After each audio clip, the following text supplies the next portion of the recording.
मैं हूं अंजलि और आप देख रहे हैं यूबीसी 24 न्यूज। तो आइए शुरुआत करते हैं आज की प्रमुख खबर से। खरीदी को लेकर के इस बार 25 लाख मीट्रिक टन अधिक खरीदी करना है। केंद्र सरकार ने सहमति भी दी। किस तरह का है? पूरा राजनीति होती है, सरकार कहती है कि केंद्र का सहयोग नहीं मिलता। देखिए, मुख्य विषय को आपको समझना होगा, राजनीति इसमें कैसे होती है। छत्तीसगढ़ सरकार की मंत्रिमंडलीय समिति की जो रिपोर्ट आ रही है, 1,25,000 टन वो धान खरीदेंगे, 1,25,00,000 टन धान खरीदेंगे।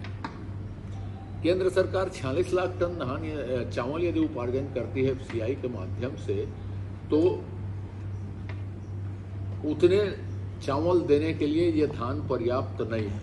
उनको कम से कम 1,29,000 टन धान खरीदना पड़ेगा। अब दूसरा प्रश्न ये है कि लगभग 14 लाख टन चावल छत्तीसगढ़ के पीडीएस के लिए चाहिए।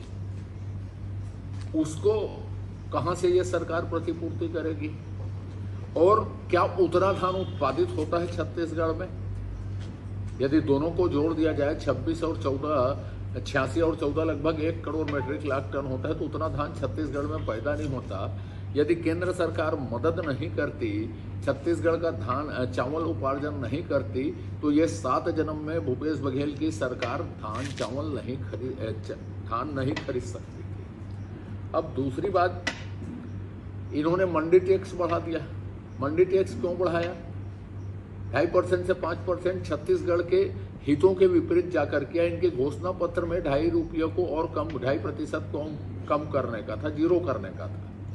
5% इसलिए किया कि मंडी टैक्स को भी केंद्र सरकार प्रतिपूर्ति करती है, तो राजस्व मिले करके इन्होंने 5% मंडी टैक्स को कर दिया।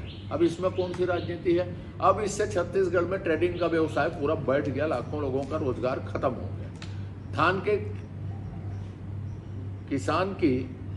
धान की कीमत अब पूरी नहीं मिलती, क्योंकि 5% मंडी शुल्क हो गया। दूसरी बात यह है कि भूपेश बघेल जी, हम ऐसा करते हैं, वैसा करते हैं, इतना लोन लेते हैं, उतना लोन लेते हैं, ये जब बात करते हैं तो एक लाइन जरूर उनको बोलना चाहिए कि केंद्र सरकार धान खरीदी में किन किन चीज़ों की प्रतिपूर्ति करती है। आपके तौल का पैसा देती है, आपके हमाली का पैसा देती है, आपके शार्टेज का पैसा देती है, आपके मंडी टैक्स का पैसा देती है, आपके ट्रांसपोर्ट का पैसा देती है, लॉजिस्टिक सपोर्ट मिलता है, और कितनी मदद होती है किस राज्य की। भूपेश बघेल की सरकार उधार लेता है, तो जिस दिन से मार्केट बना उस दिन से परंपरा कायम है। यदि छत्तीसगढ़ सरकार को 14 लाख टन की यदि जरूरत है, तो बाकी धान यदि चावल नहीं खरीदती केंद्र सरकार, तो यह क्या करते? तो इसलिए इनको कोई श्रेय दूसरे को ना मिले, दूसरी पार्टी को ना मिले, इसके लिए राजनीतिक उपाय ये करते रहते हैं, राजनीतिक आरोप लगाते रहते हैं। मैं छत्तीसगढ़ के धान को खरीदने के लिए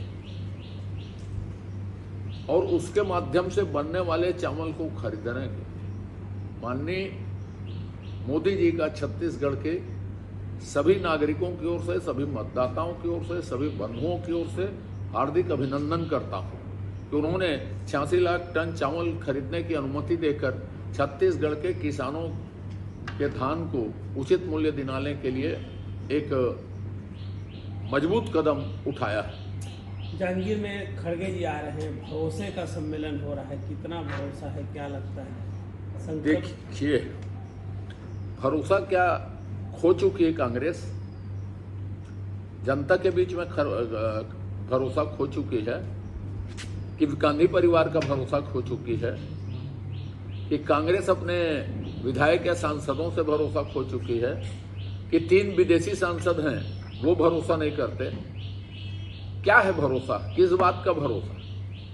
छत्तीसगढ़ के जनता के भरोसे की यदि वो बात करते हैं, तो मैं बार बार हर मंच से बोलता हूं कि धान खरीदी से लेकर उनके जितने भी वादे हैं उस सब में खुली बहस हो जाए, विपक्ष से बहस हो जाए ना, मेरे से बहस हो जाए, बोलता हूं मैं। तो धान खरीदी में भी भूपेश बघेल जी, उनके मंत्रिमंडल के सहयोगी यदि चुनौती को स्वीकार करते हैं, तो फिर से मैं आमंत्रण देता हूं, लेकिन बात इधर उधर की करें। आज उन्होंने कहा कि बेरोजगारों को हमने इतना रुपया दिया, भाजपा ने सिर्फ 100 करोड़ रुपया दिया। मैं ये कहता हूं आप पूरे 16,40,000 लोगों को क्यों नहीं देते बेरोजगारी भत्ता? गोबर खरीदी से ग्रामीण अर्थव्यवस्था मजबूत हो रही, ऐसा उनका बयान है। इतना पैसे गोबर खरीदी की, गोबर खरीदी में भ्रष्टाचार को विधानसभा में आप लोगों ने सुना, लेकिन यदि गोबर खरीदी में इनकम हो रही है तो पशुपालन व्यवसाय को बढ़ावा देने के लिए भूपेश बघेल सरकार ने क्या किया है उनको बताना चाहिए। और भूपेश बघेल जी माननीय मुख्यमंत्री, उनके सुपुत्र, कृषि मंत्री जी के सुपुत्र, कांग्रेस के जितने जन हैं उनके सुपुत्र कितने लोग हैं जो गोबर खरीदी का धंधा करते हैं? जब बहुत फायदा ग्रामीण अर्थव्यवस्था का हो रहा है तो छत्तीसगढ़ के 90% विधायक ग्रामीण पृष्ठभूमि से आते हैं, तो गोबर खरीदी का धंधा वो या उनके परिजन क्यों नहीं करते? उनको लगाना चाहिए गोबर खरीदी में सबको बंद करके, और किसी तरह के पूंजी निवेश, किसी तरह के नए क्षेत्रों को छत्तीसगढ़ में बंद कर देना चाहिए। ये राजीव भवन में आज बैठक होने वाली है कार्यकर्ताओं से 1-to-1 चर्चा की। दुर्ग लोकसभा क्षेत्र की जो बैठक होने वाली थी, पहले भी बैठक हुई थी कार्यकर्ताओं से। रोज बैठक करें, दिन बैठक करें। 5 मंत्रियों वाले अविभाजित दुर्ग जिले में सबसे भीषण पराजय कांग्रेस को झेलनी पड़ेगी। ये नए लोगों को भी लेकिन जोड़ने का प्रयास कर रही है। नए लोग कौन सा नया वर्ग उसके साथ जुड़ेगा? ऐसा कौन सा वर्ग है जिसको सिर्फ भूपेश बघेल ने छला नहीं है? एक आध का नाम बताइए, मैं उत्तर देता हूं। ये अच्छा किया है ये बताइए तो मैं उत्तर देता हूं उसका। कुछ भी बताइए, सोच के बताइए तो मैं उत्तर देता हूं। आप तो पत्रकार हैं, खोजी पत्रकार हैं, 100 लोगों से मिलते हैं। ये काम अच्छा किया है भूपेश बघेल की सरकार ने, मुझसे प्रश्न कीजिए, मैं उसका उत्तर देता हूं। क्या लगता है भैया कि बीजेपी के कुछ संगठन के लोग हैं जो जिला अध्यक्ष हैं, क्या वो भी इस बार दावेदारी कर रहे हैं? देखो, स्पष्ट बात है, मैं उन सीमा रेखा को नहीं लांघता जो मेरे विषय नहीं। संसदीय बोर्ड, हमारे प्रभारीगण, हमारे संगठन मंत्री, प्रदेश अध्यक्ष, राष्ट्रीय पदाधिकारी हैं, ये लोग उन बातों का निर्णय करेंगे। और भाजपा में हम किसी के ऊपर निर्भर नहीं हैं, हम लोग कार्यकर्ता हैं। कार्यकर्ताओं के मूल्यांकन की पद्धति है। कांग्रेस में परिवार की परिक्रमा की पद्धति है। हम लोग जीवन में किसी परिवार की परिक्रमा नहीं कर सकते, न करते। हम यदि परिक्रमा करेंगे तो भारत माता की करेंगे, छत्तीसगढ़ महतारी की परिक्रमा करेंगे। ये मेरी माटी मेरा देश अभियान चलाया जा रहा है। केंद्र सरकार को जो है मिट्टी भेजी जाएगी छत्तीसगढ़ की, और साथ ही अभियान का समापन भी दिल्ली में होने वाला है आज़ादी के अमृत। ऐसा है, मेरी मिट्टी मेरा अभिमान, ये विषय को छत्तीसगढ़ में नहीं चलाना चाहिए। नकली वर्मी कंपोस्ट से और भ्रष्टाचार से यहाँ की मिट्टी को उन्होंने खराब कर दिया है। जब विपक्ष में बैठेंगे तो अभियान उनको चलाना चाहिए।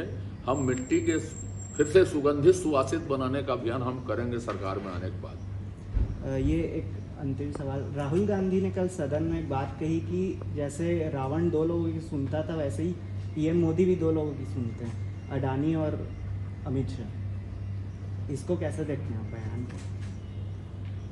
मैं रावण कितने लोगों की सुनता था उसमें उनकी जानकारी कम है। कुंभकर्ण सोता रहता था पूरे, उसमें उन्होंने रावण को फटकार लगाई। मंदोदरी और मेघनाथ की सुनते थे, उनको रामायण फिर से पढ़नी चाहिए। समझ रहे हैं कि नहीं समझ रहे? और इसके अतिरिक्त उनको अध्यात्म में, रामायण में, महाभारत में उद्धरण इसलिए दे रहे हैं अभी कि चुनाव है। समझ रहे हैं ना? अभी वो दत्तात्रेय गोत्र भी बताएंगे, अपना जनेऊ भी दिखाएंगे अपना। समझ रहे हो? जो लोग, अमित शाह जी का भाषण आपने सुना होगा, सारा कुछ बिगाड़ दिए, देश का आंतरिक सुरक्षा बिगाड़ दी उन लोगों ने। अब वो आंसू बहा रहे हैं और तरह तरह के उदाहरण ला रहे हैं। मैं ज्यादा बोल दूंगा तो बेचारे कांग्रेसी उबल पड़ेंगे। वो लोग पुतला बना के रखे रहते हैं, समझ रहे हो ना? रेडीमेड दुकान खोल के रखे हैं, वहाँ कब पुतला जलाना है, कितने बजे जलाना है, किसकी निंदा करनी है, ये बिल्कुल फिक्स प्रोग्राम है चुनाव लड़ने के बजाय। तो इसलिए अब थोड़ा चुनाव नोटिफिकेशन हो जाए, फिर पुतला उतला हमारा जलवाएंगे हम कांग्रेस वालों से। अभी वक्त है और बात करने का। ये कल मुख्यमंत्री ने कहा है कि जब तक रमन सिंह है बीजेपी में, तब तक अजय राका और केदार कश्यप, टिकमोहन की दाल नहीं गलने वाली। ऐसा है, हमारी तो चिंता वो छोड़ दें साहब। उनको सिर्फ चिंता करनी चाहिए एक आदमी की, एक परिवार की, वो है गांधी परिवार की। जो निशिकांत दुबे जी ने कहा ना, सेट और भेंट, उसके लिए अपना जीवन भूपेश बघेल जी को समर्पित करना चाहिए। बाकी सब बेकार